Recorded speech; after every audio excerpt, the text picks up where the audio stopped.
Why did Israel often fall into enemy hands?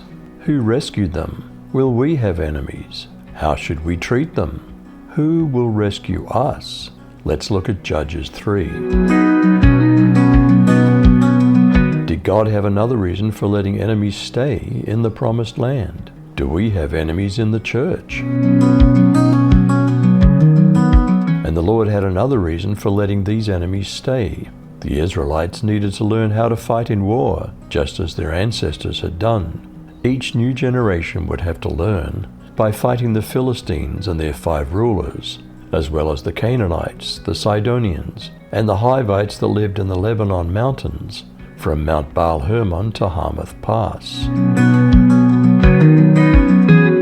Was God testing whether or not they would obey Him? Is God testing us? They were for the testing of Israel, to know whether Israel would obey the commandments of the Lord, which He commanded their fathers by the hand of Moses. So the people of Israel lived among the Canaanites, the Hittites, the Amorites, the Perizzites, the Hivites, and the Jebusites. And their daughters they took to themselves for wives, and their own daughters they gave to their sons, and they served their gods. Who was the first judge or governor of Israel, and what did he do?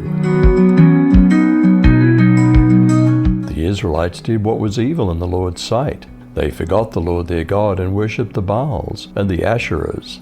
The Lord's anger burned against Israel, and He sold them to Cushan-Rishathaim, king of Aram-Naharaim. And the Israelites served him 8 years. The Israelites cried out to the Lord. So the Lord raised up Othniel, son of Kenaz, Caleb's youngest brother, as a deliverer to save the Israelites. The Spirit of the Lord came on him, and he judged Israel.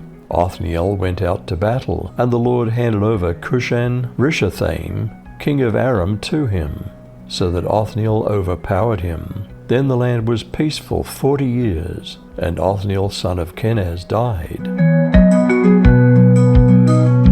What did the second judge, Ehud, do to rescue Israel from Eglon, the king of Moab? The Israelis again practiced evil in full view of the Lord, so the Lord strengthened Eglon, king of Moab, in his control over Israel, because they'd practiced evil in full view of the Lord. Eglon assembled together the Ammonites and the Amalekites, proceeded to attack Israel, and captured the cities of palms. So the Israelis served King Eglon of Moab for 18 years. But when the Israelis cried out to the Lord raised up Gera's son Ehud, a left-handed descendant of Benjamin, as a deliverer for them. The Israelis paid tribute through him to King Eglon of Moab. Ehud forged a double-edged sword that was 1 cubit long, tied it to his right thigh under his cloak, and went to present the tribute to King Eglon of Moab. Now Eglon happened to be a very obese man. As he finished presenting the tribute, Ehud sent away the people who'd been carrying it. He'd turned away from the idols that were at Gilgal. So he told Eglon, "I have a secret message for you, king." King Eglon responded, "Silence," and all of his attendants left him. Ehud approached him while he was sitting by himself in the cool roof chamber of his palace. He said, "I have a message from God for you."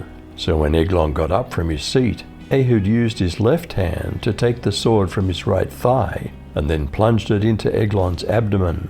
The hilt also penetrated along with the sword blade, and Eglon's fat closed in over the blade, because he didn't withdraw the sword from Eglon's abdomen.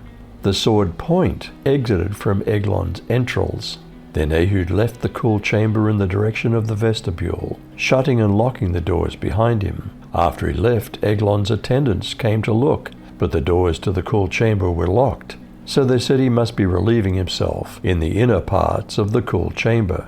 They waited until they were embarrassed, since he never opened the doors to the chamber. Eventually they took a key, opened the doors, and found their master dead on the ground.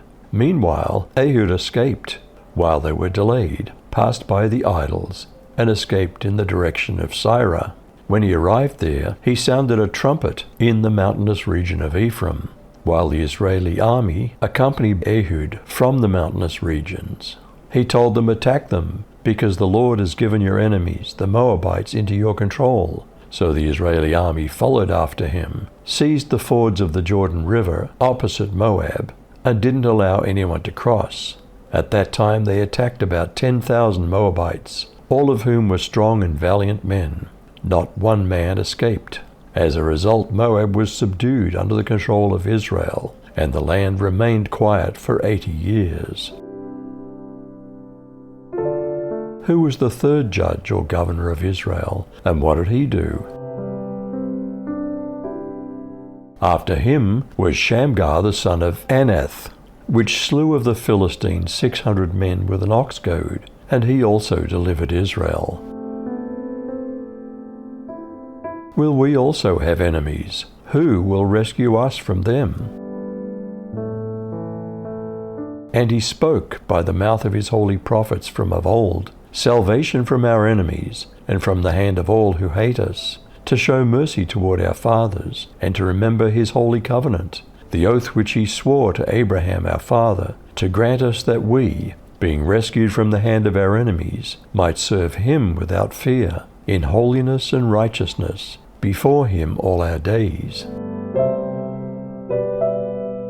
How are we to treat our enemies who hate us, curse us, and abuse us? But I say to you who hear, love your enemies, do good to those who hate you, bless those who curse you, pray for those who are abusive to you. Why did Israel often fall into enemy hands? Who rescued them? Will we have enemies? How should we treat them? Who will rescue us? You decide.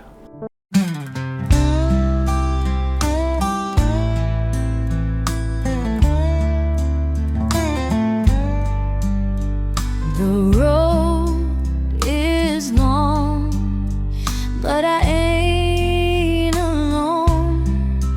Got your